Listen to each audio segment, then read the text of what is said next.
Man, is it Monday already? It's another Monday here at the Gridiron Expert. Another live stream. Thank you all for joining us today. Monday night, 8 o'clock p.m. Central Time. We are here to kick off the month. Kicking off March. Almost a full year since this whole pandemic started and really our world's changed forever. Kicking off a brand new month with the same old great college football news, analysis, discussion, the likes, everything like that. So we can't wait to get started tonight. We are not doing a call-in show tonight. We will be strictly sticking to the chat. We'll be taking all your questions, your comments, your concerns. I think we're going to get some really enlightening discussion tonight. So again, thank you all for being here. So we've got Keto with us, giving a classic howdy. Elizabeth Sharpton, which I know is Robert. Robert, thank you for joining us. Scott Bankale, congratulations to the Baylor women's basketball team, clinching their outright title. Obviously going to be a legitimate NCAA title contender, national title contender in the women's tournament. Dion Thacker, what's going on? Good to see you. And good to see everyone else that is soon to come into this chat. Maybe you watch it later on tomorrow. Maybe you watch it next week. Who knows? Regardless, we are glad to have you. We are all kind of grouped together, this one collective college football group, this college football nation. You are part of Gridiron Nation, as our good friend Charter Nicholson has kind of coined us now. And I would say it's a very, very special place here at the Gridiron Expert to be a part of our team, to be a part of our nation. Again, covering college football 24/7, 365. So again, guys, we're not doing a call-in show, but we are ready to kind of jump into the discussion. Got a couple of things lined up if we don't get any big questions or discussion right off the bat. I do kind of want to start, though, with what we mentioned earlier at the beginning of this live stream. And it's the fact that, you know, we are approaching the 1-year anniversary of when everything changed. You know, I can remember I was out in Los Angeles last February, so February of 2020, I went out there. And right around that time, we started in the United States to hear, you know, rumors of this COVID, this coronavirus. And, you know, I don't think anyone in the United States thought much of it. I mean, how bad was it going to be? You know, oh, it's just an overglorified flu. Oh, we've dealt with the Ebola virus before. We can deal with this. Wasn't a big deal. And I was out in LA and I saw people wearing their masks and seeing people getting prepared for it. And I said, this isn't a big deal. I mean, yeah, we need to be cautious, but this is nothing. Nothing's going to happen. And you come back a few weeks later, schools get shut down. Guys, I got sent home from school. I know many of you did. A lot of people got sent home from work, lost your jobs, had to work remotely, whatever it might be. Couldn't go to restaurants, couldn't go to sporting events.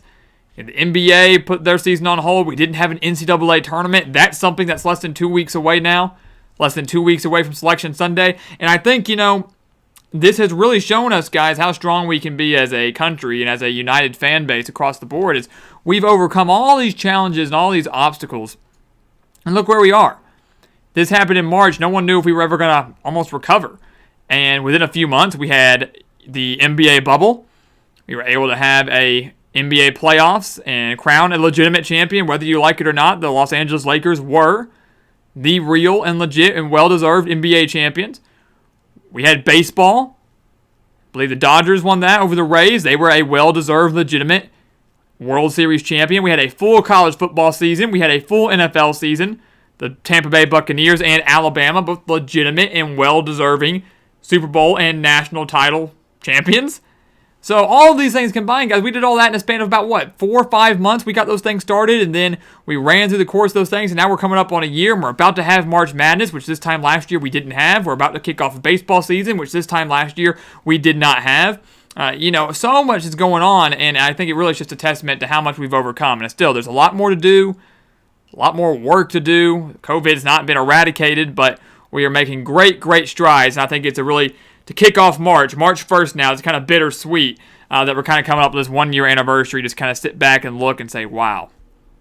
Just sit back and look. This is going to be a story for the ages, guys. Stories to tell your kids, if you don't have kids already. It's going to be a story that you're going to never, ever forget. And I kind of just wanted to touch on that just for a moment. All right, so we're going to continue to roll through the chat here, see who we've got with us here. Robert Sharpton, today is March 1st, so in honor of a lot of people, the blowing the 3-1 lead, so I think the Warriors were the big one, the Indians in baseball were a big one, Will the Clippers blow one recently to the Nuggets? In this recently, or coming up, I guess, later in the month, it'll be March 28th. And we all know what day that is. 3/28, 28-3. The New England Patriots come back over the Atlanta Falcons in Super Bowl 51. So March has a lot of good memories for some people and a lot of bad memories for many others. What's up, Zane? UCF has landed two 4 stars and a former Auburn player in the transfer portal. I wouldn't expect anything less. We have been monitoring that, and again, with Gus Malzahn making the move down to Orlando, wouldn't expect anything different.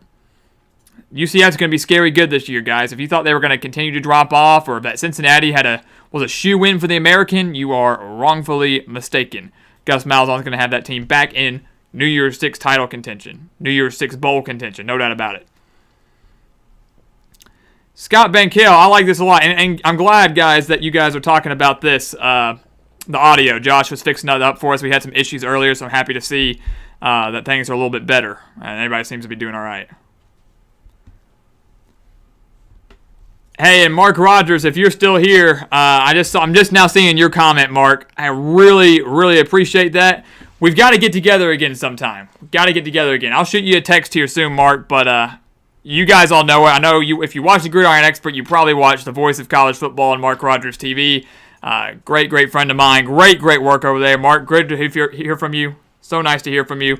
And definitely we'll get together again here soon. We got to collab. It's been like 2 years since we've gotten together again. So, but hope everything's going well up there. Scott, if I had to point out a weakness for Iowa State football, what would it be, both in terms of position and overall as a team? Excellent question. Iowa State's a legitimate national title contender, guys. Not just Big 12 title, but national title contender. They're set at quarterback with Brock Purdy. They're set at running back with Breece Hall. I'd say with Kohler coming back at tight end, they're going to be fine. The offensive line's back. So, Scott, I would honestly say if you're looking for a weakness, maybe their defense. I mean, I take that back. Maybe special teams would be, as a group, probably their weakness. They were not too great on special teams. You had Asali missing too many kicks last year. Their coverage was not very good. Too many special teams touchdowns, and we saw that in that season opener against Louisiana. So special teams is a group that really needs improvement for Iowa State going into 2021. They improved as the year went on, but still, you can never improve enough. There's always room for improvement. I don't care who you are, what team you are, player you are. There's always a chance to get better. And I think that's going to be the case for Iowa State. And I would say position-wise, you got to look at their defense. You can look at their defensive line. You can look at their secondary. They lost a lot of key starters that have been there for 4 years with Iowa State. And I think they're going to have a couple of huge gaps to fill. So I'd say anywhere within their front seven, Scott, would probably be a not major, but their more weakness. Because I think offensively they're going to be set. I genuinely believe offensively they're going to be set, with the exception of maybe wide receiver. So I'd say their front seven on defense, wide receiver position might need a little bit of work. Not many big stars on the wide receiver position, but regardless, Iowa State's legit. And there is a legitimate chance, guys, that they could go 11-1 in the regular season and face off more than likely against Oklahoma in the Big 12 championship game. And if Iowa State wins the Big 12 championship as a one-loss team or somehow an undefeated team, they're in the playoff. And again, you said that 3-4 years ago, everybody would have laughed at you and thought you were crazy. And here we are. Matt Campbell's going to have a top 10 team entering 2021, and I am so excited to watch them, and I'm so excited to break them down. We're going to have schedule previews coming out soon. I'm really excited to dive into their schedule. We'll do predictions in the summer. I'm so excited to dive into. Iowa State is quickly becoming one of the teams I'm most excited to watch this upcoming season. All right, continuing to kind of go through here. DM. Hey, DM, good to see you. Enjoying a pizza and the live stream. Hey, I hope you got a good pizza. I'd love to know what your favorite is. I'm not too fancy, if I'm being honest. I'm more of a plain pepperoni, plain sausage type of guy. But honestly, that doesn't sound like a bad night to me at all. Hope you're staying warm up there. I know y'all are getting another big cold front. I saw the wind chill up in that area. It was like -17, -28 in some areas in the Northeast.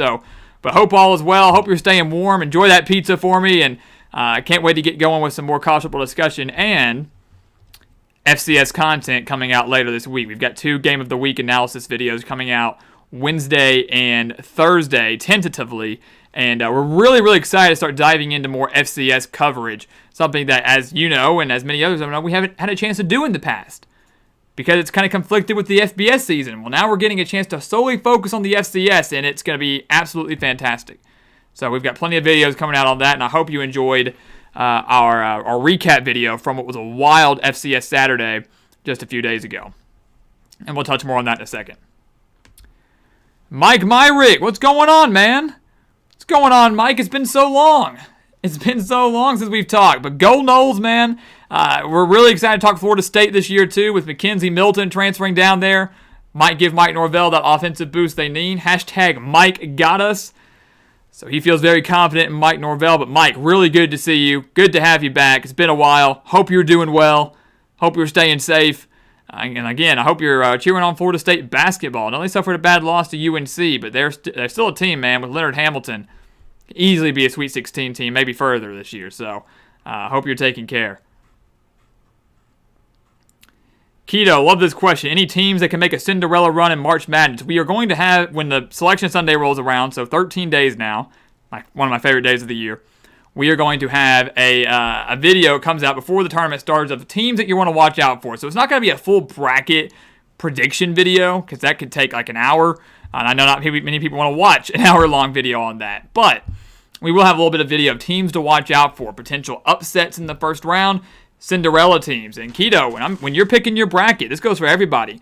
Watch out for Belmont. Watch out for the Belmont Bruins. Good chance they're going to land somewhere if they win their conference tournament, which they are the favorite to do. Maybe they come in as a 13 seed. Maybe they get up as high as a 12 seed. But watch out for Belmont. They are a team that could easily upset a 4 seed or a 5 seed in that first round. Maybe make the Sweet 16 if things fall their way. So Belmont's a tough team. I like Houston a lot. I really like Houston. I know they've suffered a couple bad losses over the last few weeks, give or take. They're still a top, 10 team in the country, 15 team in the country. And you look at Houston, they're a team that's probably going to get a 3-4 seed as well, and easily could be a Sweet 16 team. And that's the thing, guys. With March Madness, if you can escape opening weekend, if you can escape the first 2 rounds, to me, the bracket resets. If that makes sense. You know, those first 2 rounds are so chaotic. We're seeing upsets left and right. You're playing 2 games in a span of 4 days. If you play your round of 32 game on Friday, you're going to play again on Sunday. So really, 2 games in 3 days. It's a lot of basketball. Something that these teams aren't doing. Teams are playing on Wednesday and then not playing again until Saturday. Or they're playing Monday and not playing again. They're getting the long breaks in between. You don't get that in the NCAA tournament. So if you can escape opening weekend and make the Sweet 16, then you get your 3-4 days rest, chance to prepare, chance to reset. And I feel like kind of the competition field just levels out, regardless of what your seed is. So that's something you got to watch out for. I like Belmont a lot. I like Houston a lot. I like Arkansas a lot. Maybe I'm biased. But Arkansas is a legitimate team, guys, that right now finds themselves maybe on the 3 line, the 3 seed. And they've won 9 straight SEC games. Has a good chance to make it 10 against South Carolina. Maybe 11 after A&M. 2 weak SEC opponents coming up this week. I'm telling you, Arkansas is a team that they're getting hot at the right time. No one seems to be able to beat them. They got good depth. They got good shooters. They're playing fantastic defense. Not many teams could hold Alabama under 70 points. Watch out for Arkansas. I like Belmont, Arkansas, Houston. And I really, really love Michigan. They're not a sleeper, Keto, but they're a team that I think defensively could make the Final Four. I'm really excited for that. And we'll have a video out for that closer to time. I want to catch up on some of the chat here in a little bit, but I want to give a quick shout out to BGPO Football Funk. Thank you again, my friend, so much for the Super Chat donation. Again, guys, Super Chat is always on. All those donations are channeled and funneled right back in to our channel to just continue to build it up, to continue to build sets like this, to continue to invest in better equipment, to continue to build up the channel and the Gridiron Nation. So, Mr. Football Funk, I really appreciate your call from last week. That still resonated with me a lot, believe it or not. It really went a long way. And I really appreciate the donation. I appreciate all of your support. So thank you again for stopping by, and give us a call next week when we get back to our call-in show. We're trying to alternate here to give everybody a fair chance to, if they don't want to call in or they're unable to call in, we can focus more on the chat. Then the week after, we can take calls. We kind of like to alternate, give everybody a fair opportunity to talk. But yes, thank you so much. I really, really appreciate that. All right, I want to kind of scroll back up here, and I want to hit a couple other after that. After that great comment from Keto about March Madness, which again, guys, if you're not watching it, you better jump on it. This is the prime time. It is March now. You're going to see a lot of upsets over the next few weeks. Conference tournaments are starting within some of the smaller teams. We're about to see some automatic qualifiers come in. Next week, things are going to get really real. This time next week, we're going to start seeing some Power 5 conferences get into their conference tournaments. And, we're seeing a year, guys, where COVID has certainly played a major role.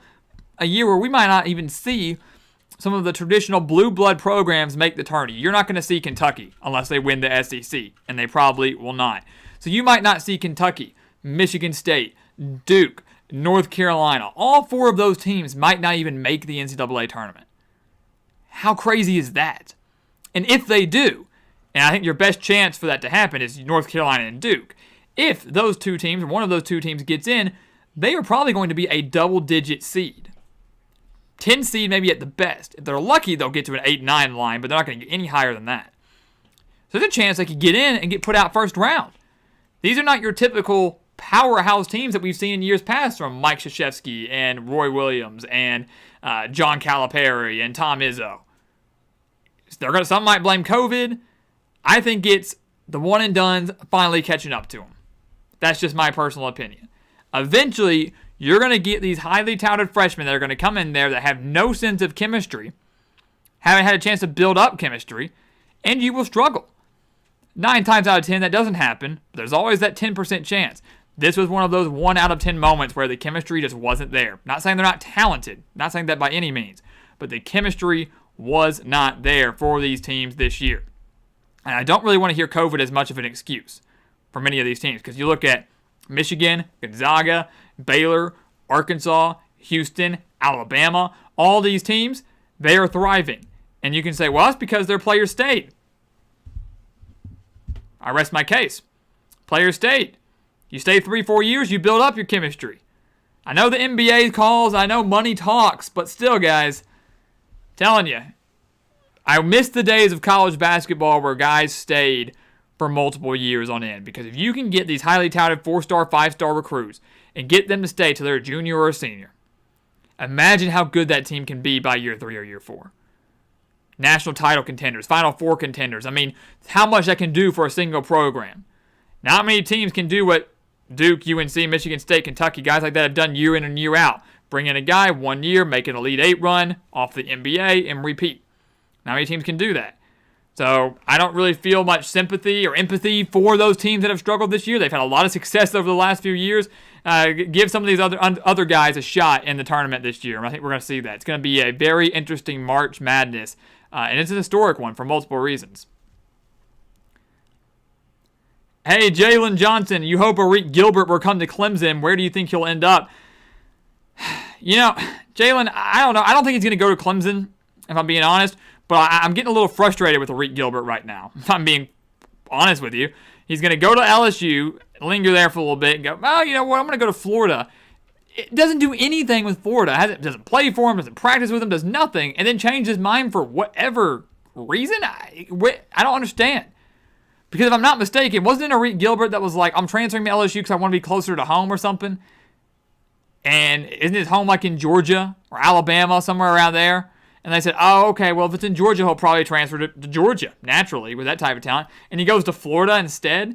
And then he bolts. I don't know what Arik Gilbert's doing. I don't know what his reasoning is.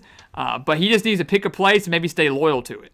And I get, maybe I'm being a little harsh on the guy, but there is something to be said for loyalty. There's something to be said for not quitting when the going gets tough. Again, I don't know what the situation is, but that's 2 teams in the span of a year. It's about to be on his 3rd in the span of a year. Maybe we should pick one and tough it out for once. And if you really want to go home so bad, if you want to get so close, let's go to Georgia. Or Georgia Tech even. I don't care where you go, but I don't think it's going to be Clemson. He's going to go to a team that's a national title contender because he's a 5-star talent. He's not going to go to a team that's weak. That's not a conference title contender. That's not a national title contender. LSU was and can be. Florida is. Clemson is. So he'll go somewhere that's really good. It'll utilize him immediately in a place where he has a chance to win and boost his draft stock. But I just don't know if that place is going to be Clemson. Jackson Schultz, I hear Tom Herman is an offensive analyst for the Bears. I did. I think that's a solid pickup for the Bears because Lord knows they need help on the offensive side of the ball. Yes, Robert, MLB did start spring training, or they're getting ready to start spring training. Opening date, not too far away. Really excited for MLB. Talk is Pitt. Hello, Mr. Gridiron. Hello, Mr. Talk is Pitt. Good to see you. We'll talk some Pitt football next week over the phone, but if you got anything to talk about today, we can definitely do that too. Burger Smooth Highlights. My man Eli, what's going on? I got your email today or yesterday, whenever it was. I'm firing you one back tonight. We're going to get you hooked up like we promised. So again, let me tell you what, guys. If you haven't watched Burger Smooth Highlights video of our best picks and predictions and moments from this last college football season, you need to go check it out. You need to go check out Burger Smooth Highlights. Go check out his page. Go down, find it.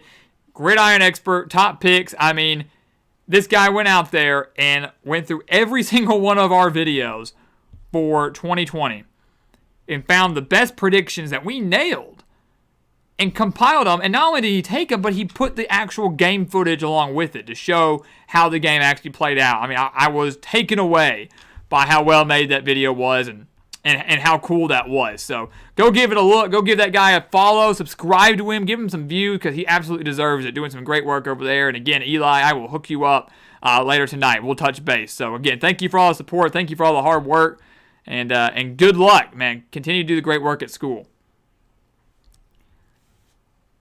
Hey, Mike, good to hear. I'm glad you're doing well. Basketball team is doing awesome. They're going to be just fine. They're my pick to win the ACC tournament, if I'm being honest with you. Not that they need it. They're already going to the tournament anyways. Michigan State #1 fan. When is the Michigan State spring game? I don't know. A lot of teams haven't put out dates for their spring games yet. Remember, it's only March. We'll start to see spring games probably towards the end of this month. And then, of course, throughout the entire month of April. So I'm not really sure the exact date on that yet. But, of course, I'll be taking notes. What kind of question is that?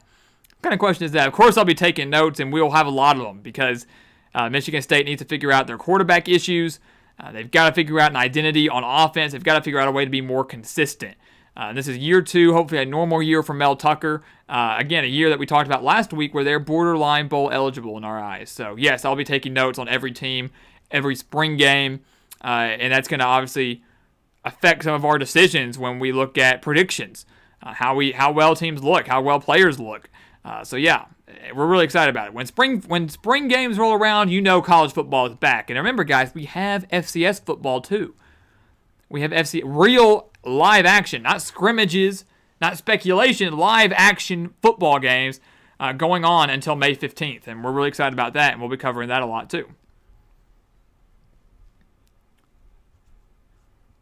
Kind of catching up on the chat here. Yes, Robert, we will have a live stream next week. Again, every Monday, 8 o'clock p.m. Central Time, we will have a live stream. 8 o'clock p.m. Central Time. I'm telling you, whip out your phone right now. If you use your calendar feature on your phone, put it on there. If you use your alarms on your phone, set an alarm. Monday night, 8 o'clock p.m. Central Time, Gridiron Expert live stream. We're doing a call-in show next week. So we are going to take your calls. We're going to talk with you. We want to hear what you have to say. And every week's going to get better and better and better. So set those reminders. Don't forget it. You come home from work, do what DM's doing. Order yourself a pizza, kick back, relax, and just enjoy the discussion. And chime in with it yourself. Is honestly the best way to kick off a week, in my opinion. You know, everybody hates Mondays. It's one of my worst days up here at school, 100%. But this is what makes it all worth it at the end of the day. Long day's work, come back, college football. Saturdays, what's our reward for working hard all week? College football. So if anything, college football is really, a poor man's reward for all the hard work and effort that we put in, all of us put into every single day of our lives. Scott, I'm hoping Baylor wins one of the next 3 games to win the Big 12 title tomorrow. Tomorrow is West Virginia. Thursday, Oklahoma State and Waco. Texas Tech and Waco. Scott, let me tell you, those are all tough games. I'm really interested, when this live stream's over, I'm going to catch the tail end of Oklahoma State. I know that's a big game going on right now.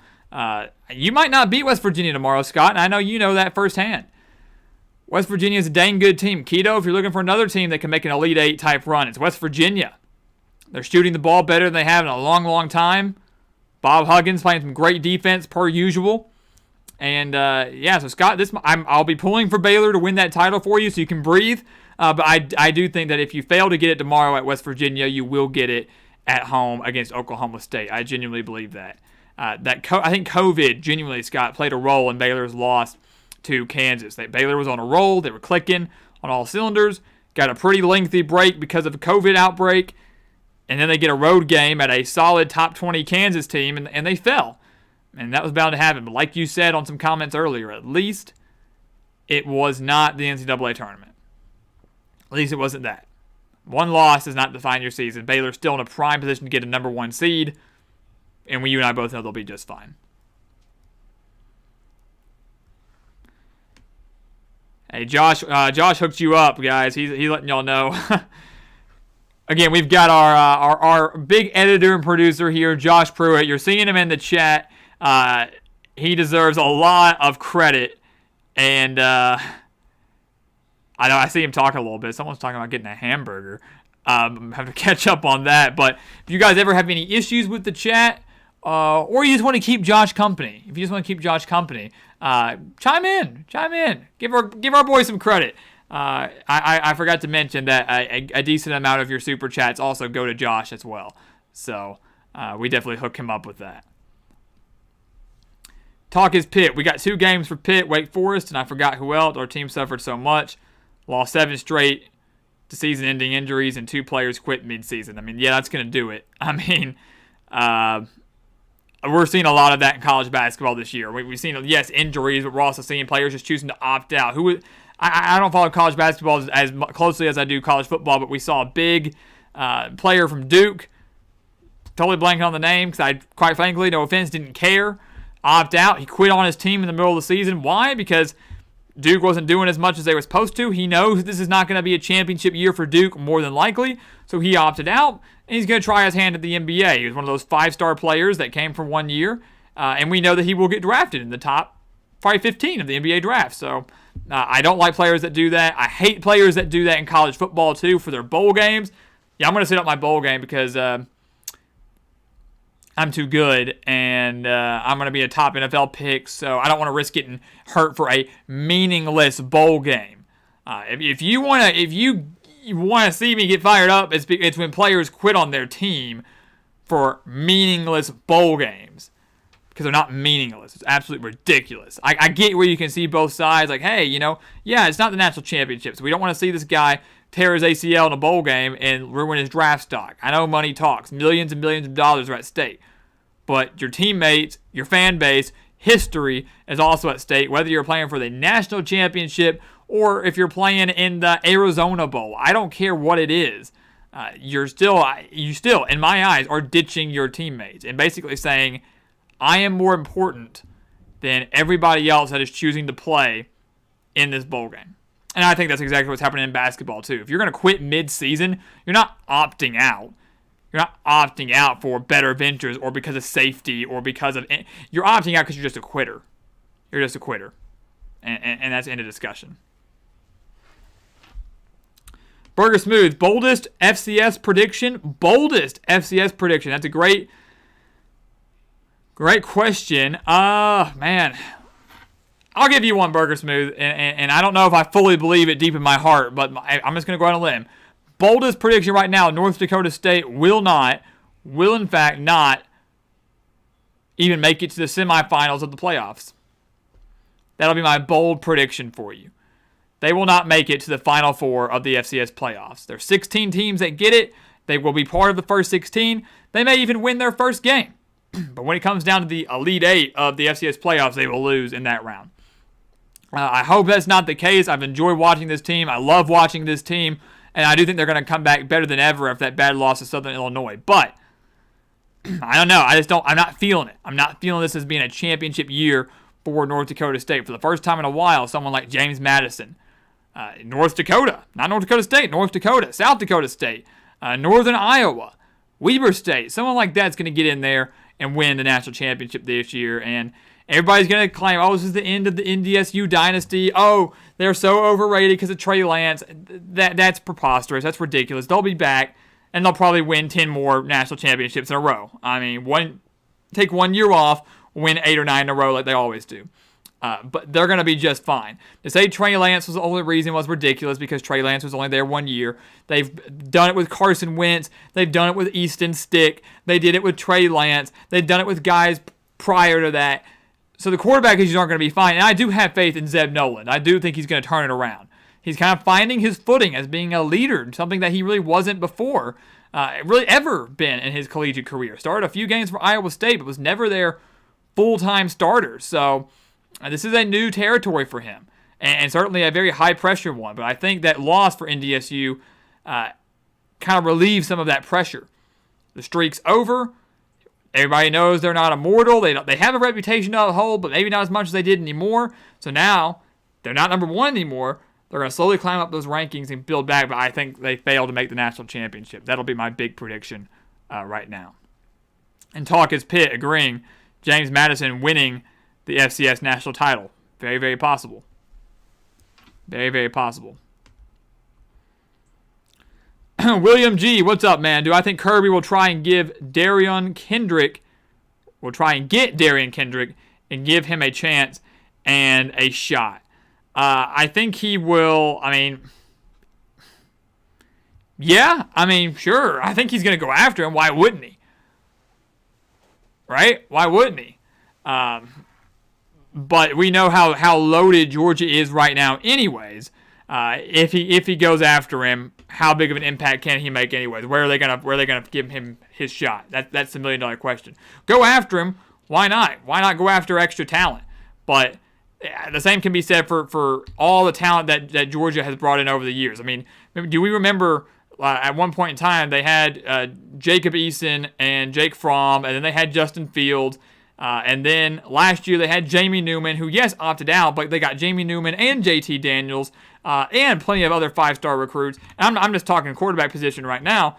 So much talent there, you can only use one. You can only use so much. So that's the $1 million question. Load up on talent, but there is such a thing as having too much talent. If you got too much and they're not getting used, they're going to transfer out. All right. Michigan State, do I think Sparty will beat Penn State? Right now, no. Do I like your new uniforms? New uniforms, good Lord. No, I don't. I'm sorry, I don't. I think they're ugly. The clash of green and the state, I don't know. I'm not a huge fan. I really like the classic Michigan State uniforms from like when Connor Cook was there, Kirk Cousins was there, just the plain green, had some white up here in the shoulders. Those were clean. I think a lot of teams now are trying to get too fancy with their uniforms, and I know it's a recruiting tactic. Just look at Oregon, with their different uniform combinations. I know people want to have the flashiest colors and the flashiest uniforms and multiple different combinations because we love to have a nice wardrobe. But as the famous Coastal Carolina coach once said, we don't need a bunch of cats. We need a bunch of dogs. And what he means by that is we don't need players that are going to go out there because they're concerned about how they look. We need dogs that are going to go out there and fight and play and scratch tooth and nail to win every single play and to win every single game. And whether that means you're wearing the sharpest uniforms you've seen in your life or you're wearing a very tattered, worn-down, hand-me-down jersey, it doesn't matter. We need guys that are going to show up and play. So I think teams are focusing and emphasizing too much on the jerseys and the uniform combos, whereas we should just say, hey, we're a traditional school, we're going to wear our traditional jerseys, or hey, we don't have a budget, we're not going to do too much, just go play football. Just go play football. I know uniforms are a big deal for everybody. I get that. And I would want some nice-looking uniforms too, but I don't really care about the different combinations. I'm a stickler for tradition. I love what Notre Dame does. I love what Alabama does. I love what Penn State does. Those guys rarely, if ever, stray from their traditional jerseys and their traditional helmets. There is something to be said for tradition, and I'm a kind of a stickler for that, personally. John Hopkins, what's going on? Glad to see you. Glad you're here early. Glad you're here relatively early so we can get with you and talk with you for a little bit. John Sarian, I don't eat much fast food, but just had my first Wendy's pretzel pub bacon cheeseburger. I'm hooked. I've never had the pretzel bun cheeseburger.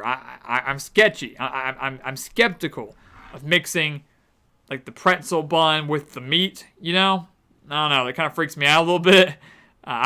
Josh is laughing at me. I've never done that. I guess it's the first time for everything. You're hooked. Maybe I need to go check it out. I'm just intrigued now that we're talking about fast food just for a second. We don't always have to talk football here. Popeyes chicken sandwich. Who's had it? Who hasn't? And do you like it? Because that's the chicken sandwich war, right? Josh, what do you think? I don't know. We had it like a while back when it was like a whole big deal, and yeah, I thought it was really good, but I actually haven't had it since then. But I never go to Popeyes. Yeah, I always forget about it. Guy.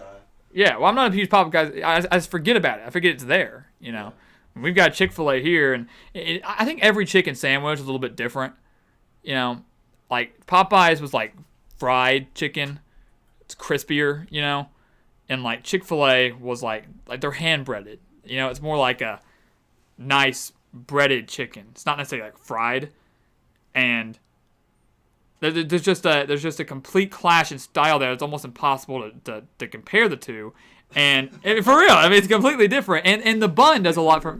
I might have to make a separate channel now because dang it, John Sarian and you guys talking about getting burgers kind of got me hooked on this. And the reason I bring this up is because apparently McDonald's just released like their new like chicken sandwich. Apparently, like, and that's a new craze. And Wendy's did the same thing. They threw in their breakfast. I still haven't tried their breakfast. I really want to do that. Whose breakfast? Wendy's. Oh, I've never had Wendy's breakfast. I haven't either. I like their Frosties a lot. Yes, the Frosties are good. You know they give away free ones in the summer. No. Like, or maybe they're like $1. I don't know. You can buy like a card, and like every time you go, you just like show them. They get like a tiny miniature Frosty. I should go to Wendy's during the summer. You should. It's a great deal. It's a great deal, especially on those hot summer days. So, anyways, I threw that question out there. If anybody doesn't think this is super weird, just chime in. Tell us if you like that Popeyes chicken sandwich. Settle some debates because I know it's been a while since the craze kind of stormed the nation. We tried to get one here. The line was out in the middle of the road. They had to stop traffic at one point, back in my hometown at least, because it looped around the parking lot and was like in the main boulevard. And you call and you're like, hey, I want to get your chicken sandwich. Like, we're sold out. Like, when are you going to have more? Like, not till next week. So we got like a whole week without getting these chicken sandwiches at Popeyes. And it's like the dang apocalypse. It's like medicine. You have to have this stuff to live. It blew my mind. Well, I don't know about that. But that's how people were treating it, though. Like, they had to have these Popeyes chicken sandwiches. It was just a big deal. Yeah, but it was just a sandwich. Just like anything else. I suppose. Like a PS5. Can't get a hold of one of those. I don't know if it's the same thing. I can't get a hold of a PS5, so. Anyways. I don't know. I just thinking about that. It's crazy. I love the Popeye chicken sandwich. The best chicken sandwich I've ever had. Moral of the story. Hey, okay, and I appreciate you, Josh, hooking up our Michigan State #1 fan. That is our email address for anyone that ever wants to contact us, thegridironexpert@gmail.com. That is the way to get in touch with us for anything you need. Obviously, you can leave comments here on the channel, on the stream, and on future videos, but email us at thegridironexpert@gmail.com. And the Gridiron Guarantee, 97% of the time, is we will get back to you within the day. We usually do a pretty good job of that. Now, if you email us at like 11:59, that's not going to happen, but we usually try to get back to you within the day as best we can. All right, Duck Dive. I saw Duck Dive come in. Better late than never. Hello, brothers. Duck Dive, I saw your comment a few days ago, and I really, really appreciated it. Super happy to have you here. I started reading a couple other comments here. Kali Ma Power, Shakti Power, Tef. What's going on, man? What's going on? Good to have you. Hope you had a great college football season. It's been a while since we've talked, but I hope you're doing well. And again, super good to see you on here, even if it's just for a little bit.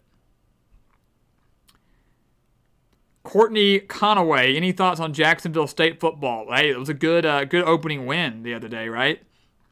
Yesterday, I think it was. Good opening win for Jacksonville State. Absolutely conference title contenders. They're going to be a top 16 team when it comes to the FCS playoffs. There's no doubt in my mind. And Jacksonville State, Courtney, is one of those teams that, you know, is if I'm not mistaken, if they're not in the top 10 right now, they're right on the outside, somewhere in the top 20 for sure.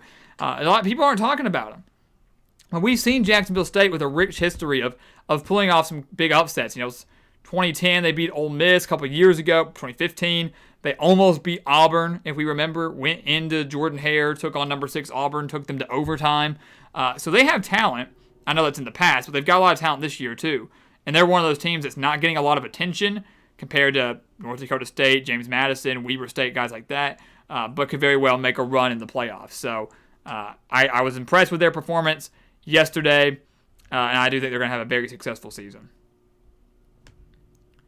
John Sarian, I saw your comment earlier, and I was going to respond to it. I'm glad you brought it up again here. Almost a crime that the only way to see FCS football is to give ESPN even more money, and I wholeheartedly agree with that.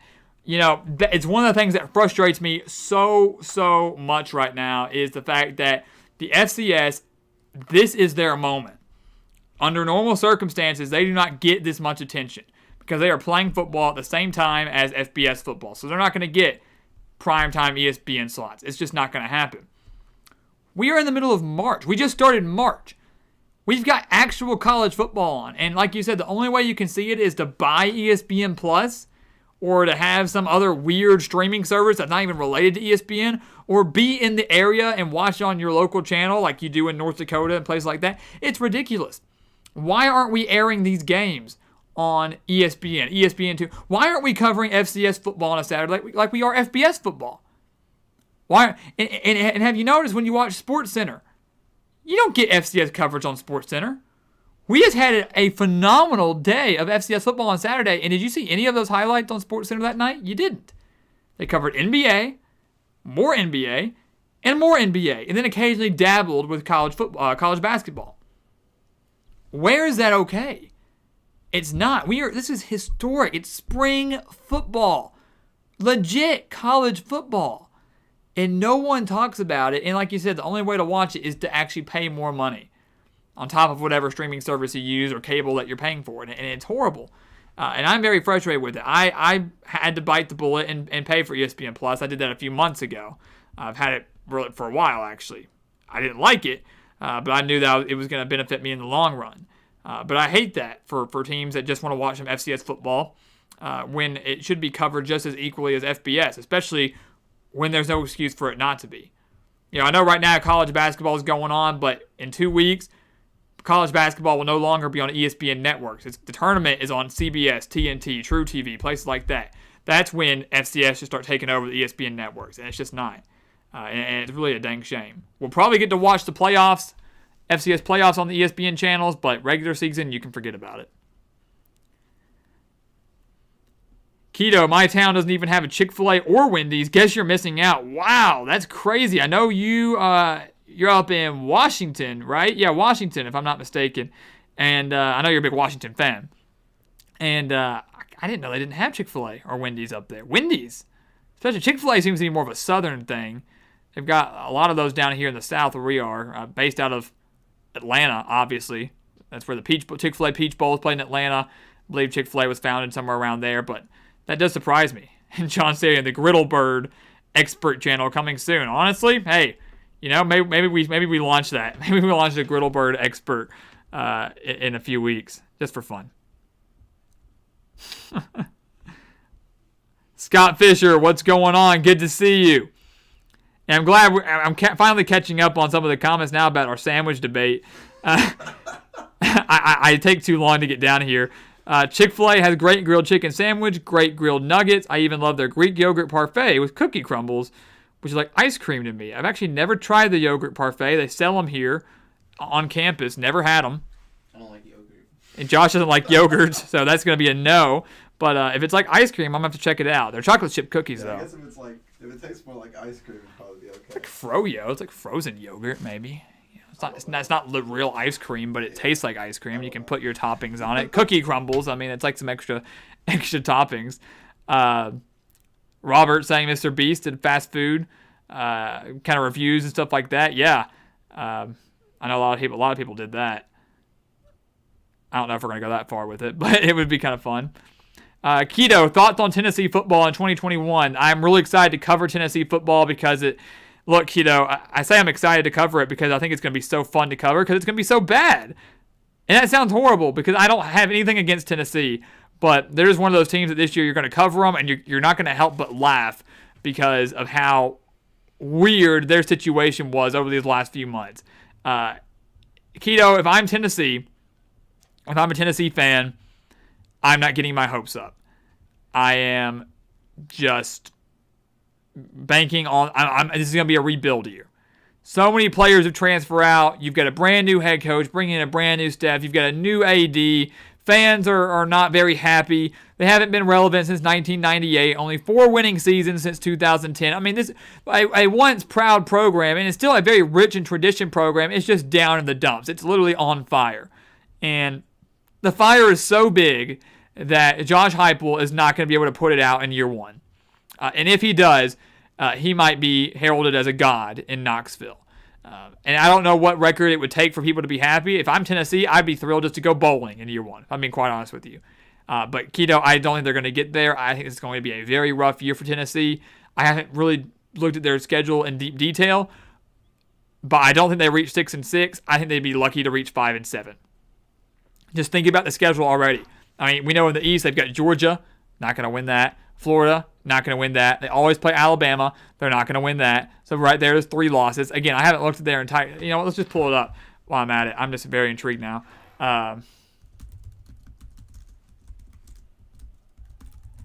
Very intrigued by Tennessee's schedule here.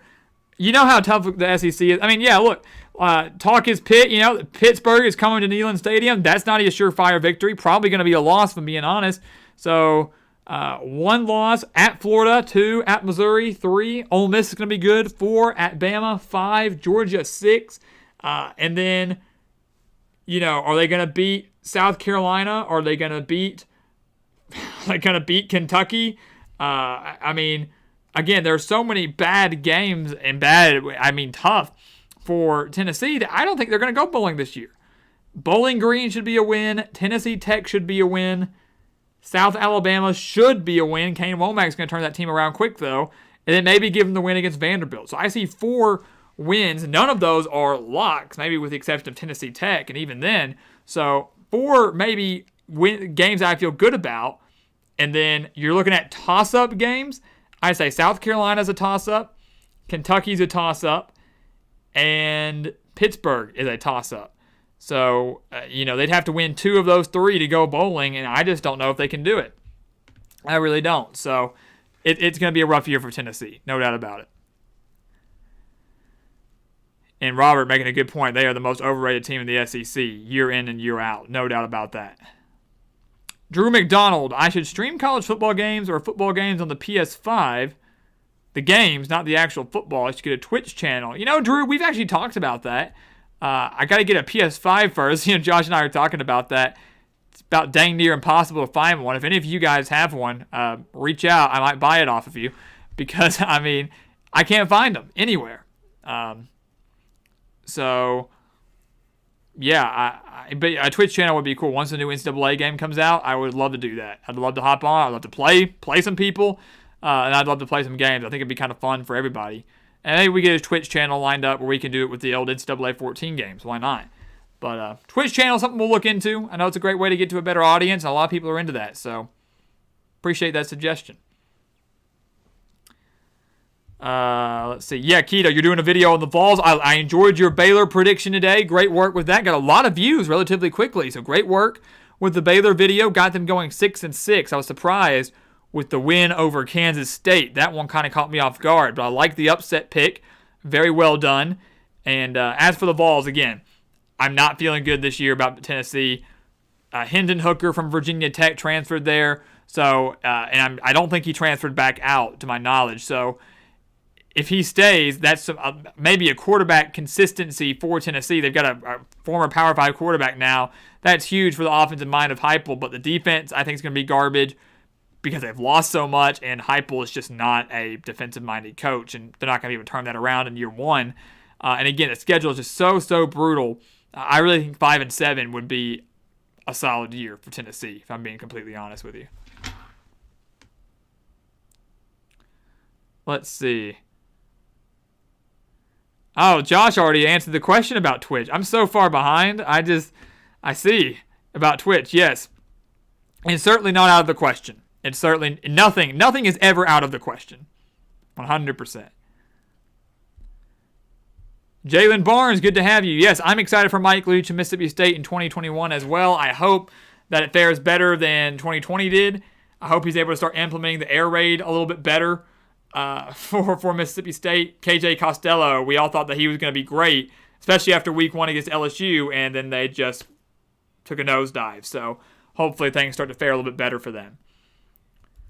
Let's see. Yeah, Burger Smooth. I love how a third of the chat is about fast food. Josh says you started it. Everybody says you started it. Yeah, but you got a catchy name, man. We got to start talking about food with a name like that. But it is fun to talk about. The griddle bird expert. I really like that. I'll have to go with it.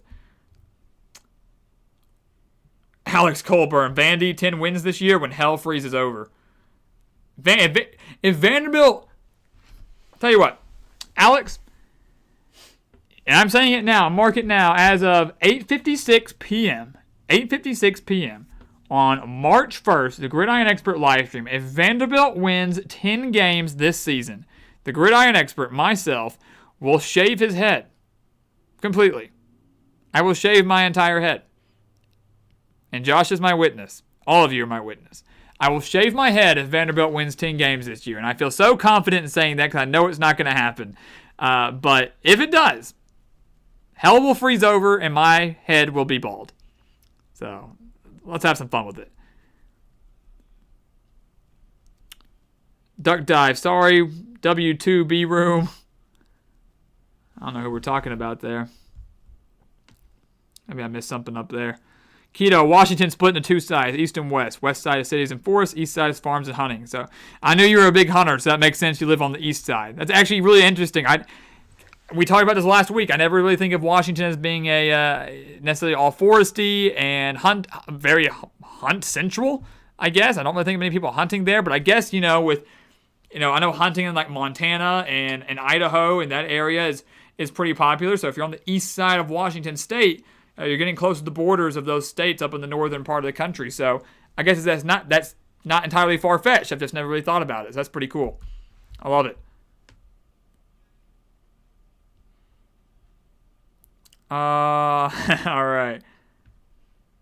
Yeah, everybody's cheering for Vandy now. Go Vandy. Like that bet.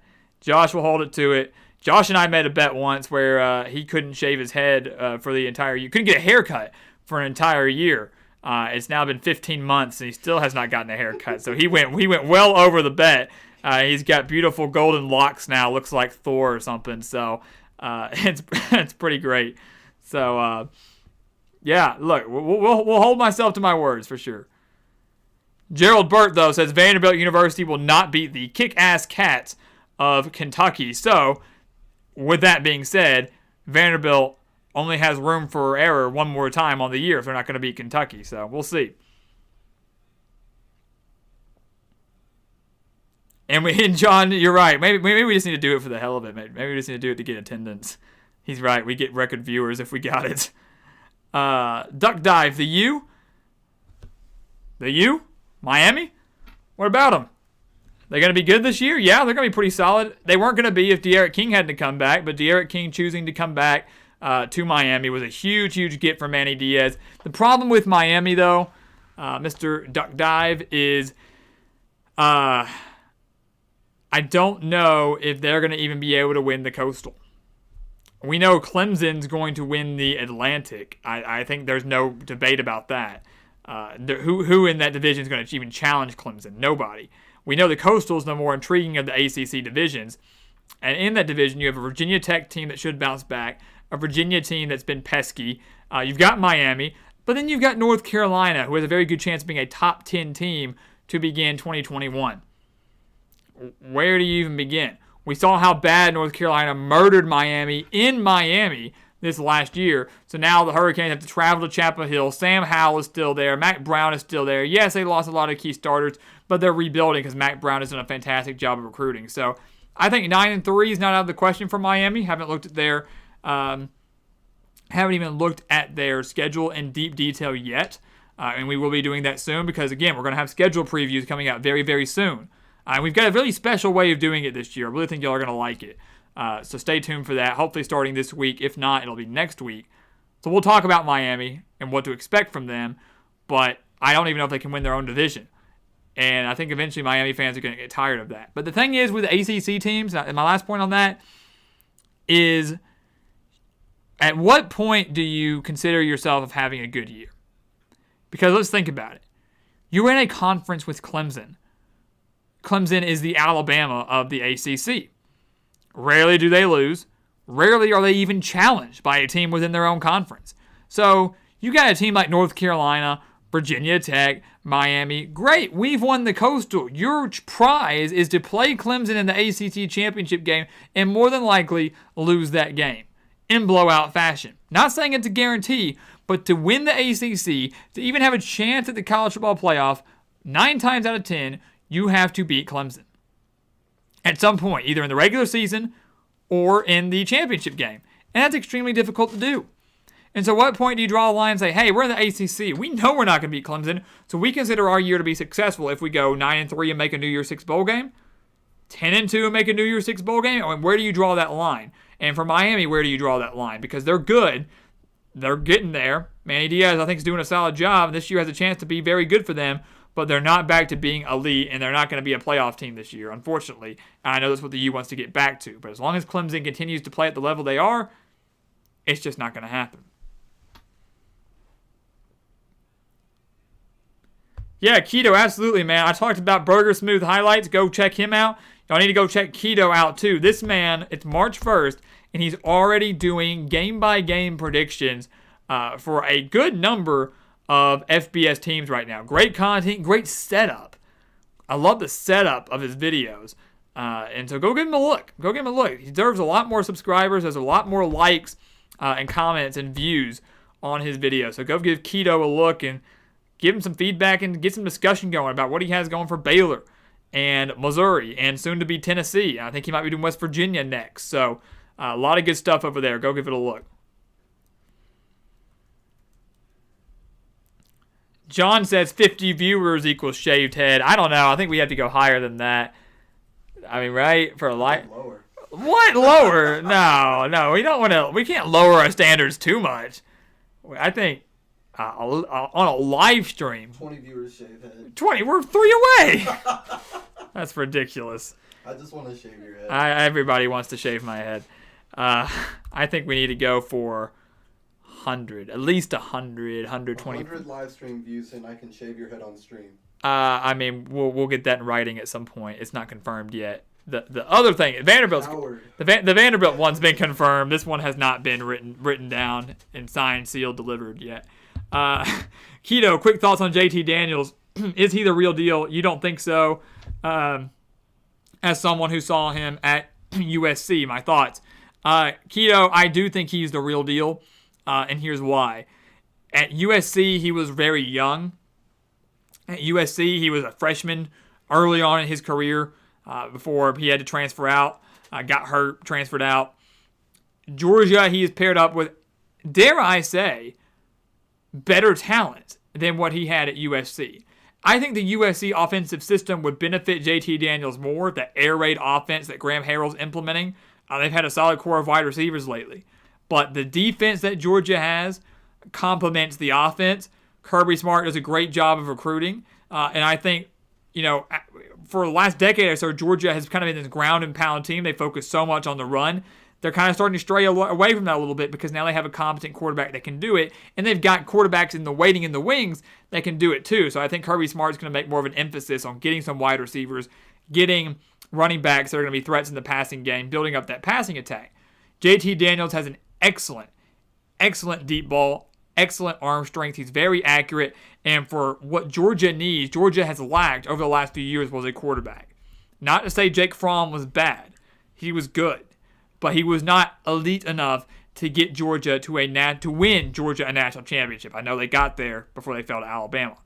They've been missing a quarterback that can really make their offense multidimensional. He's that guy. And we saw that over the back half of the season. I know the opponents weren't necessarily great for Georgia down the stretch, with the exception of Cincinnati in that Peach Bowl, but you give JT Daniels a full year as starter, and I do think that Georgia can win a national championship this year. There's no doubt in my mind. So I do think he's the real deal. I think he's the real deal, and I think he's exactly the missing piece that Georgia has been looking for really ever since Kirby Smart arrived in Athens. That though, is just me. All right, we are slowly but surely wrapping up this live stream. What an interesting live stream it's been, I have to say. We covered a lot of football in the chat. We strayed away, talked a little bit about fast food. We talked a little bit about football, came back to fast food. Now we're talking about possibly shaving my head for 50, 21, 100, and I'm getting insulted on my own live stream by Will Burrow. 22 likes shave the beard. Now that'll come first, for I think we shave the head. Might end up shaving this beard off before we do the hair, but the actual head. But hey, who knows? Who knows? We got to start somewhere, right? But with that, guys, I think we'll go ahead and wrap it up. We usually try to do this thing about an hour long, and we're a little over an hour now. I'll do my last question here from Capey, however you want to pronounce it. All gas, no brakes. What do I think Sark can do with Texas this year? I know Will Burrow will love what I'm about to say with this. I genuinely think that Texas can have one of the best offenses in the country in 2021. That is how confident I feel about Steve Sarkisian in Austin. That is how confident I feel about the talent of Casey Thompson and Bijan Robinson. And everybody wants to say, hey, Casey Thompson, he only played about a half in that bowl game against Colorado. Are we really judging a year's worth of success off of one half of football against a mediocre Colorado team? No, we're not. That would be very premature. But we also have to take a piece of what we saw in that bowl game, the Alamo Bowl, and say, hey, this is a young quarterback that was thrust into a bowl game on the national spotlight and went 8 for 10, over 150 yards, 4 touchdowns, like that immediately. Hadn't really seen the light of day all year long. Comes on, and his opportunity shines like that and dominates. Bijan Robinson really started to heat up towards the end of the year. You pair an offensive mind as Steve Sarkisian with offensive talent like that, especially in a dual-threat quarterback like Casey Thompson, pair it up with a solid defense with Pete Kwiatkowski coming over from Washington. I'm very excited about Texas this year, if you can't tell. I'm not saying they're going to win the Big 12. They might not even make the Big 12 championship game because of Oklahoma and Iowa State. Texas has to travel to Ames. They have to play Oklahoma and Dallas. They'll be lucky to win one of them. I don't think they win both. Might not win either. But Sarkisian can have this offense clicking at a level that we never even saw under Tom Herman, and he can do it in 1 year. I wholeheartedly believe that. All gas, no brakes, 100%. Watch out for Texas. They can be back as soon as 2021. No doubt in my mind.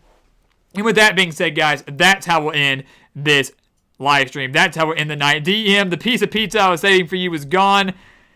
It probably would have been cold by the time I got there anyway, so I completely understand. But I appreciate the gesture. Appreciate you stopping by, DM. So glad you were able to make it this time and make it for the entire live stream. That's what we love to hear. And again, stay warm up there. Stay safe. And as you all say, stay safe, everybody. Robert, right back at you. Scott, right back at you. John Hopkins, Duck Dive. Everybody out there, stay safe, stay warm, and enjoy the rest of your night. Thank you so much for stopping by here at the Gridiron Expert. And stay tuned this week. We've got FCS coverage and scheduler preview starting very, very soon. Again, coverage 24/7, 365. It's what you're going to get here every day at the Gridiron Expert. So thank you all so much for your support. Thank you for stopping by. Have a great night, everybody.